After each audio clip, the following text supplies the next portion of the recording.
Initiative on Race. John Hope Franklin headed it up, Chris Edley as well. And one of the main pieces of this initiative was to look at it via the lens of legislation and the heart. And I talked about this earlier. When you think about race, we've had legislation, we still need legislation on certain issues. But as a man thinketh, so are we. So if you feel it, that turns the heart to write something down, to change it.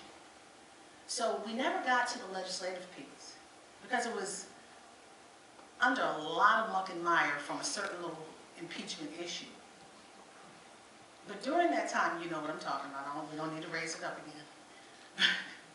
How many of you know what I'm talking about? Okay. Just checking.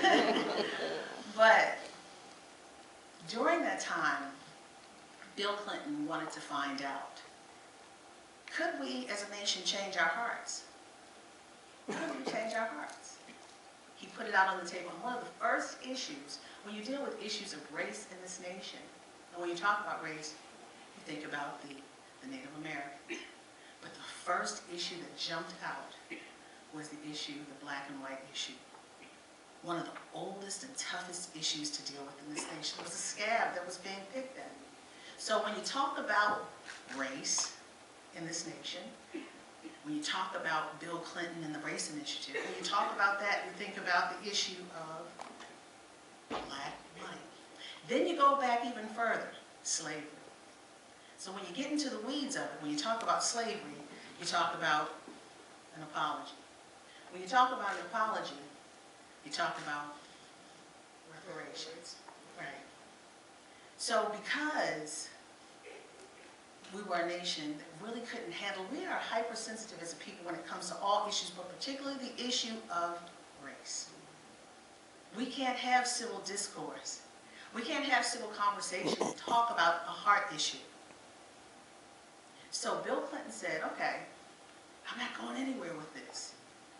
And I think you might remember that, Ali, because we were talking about it. He said, I can't go anywhere with this. You know, I got this impeachment thing over here, and they're saying I did this with this little girl, and all this other stuff's going on, and even my dog doesn't like it.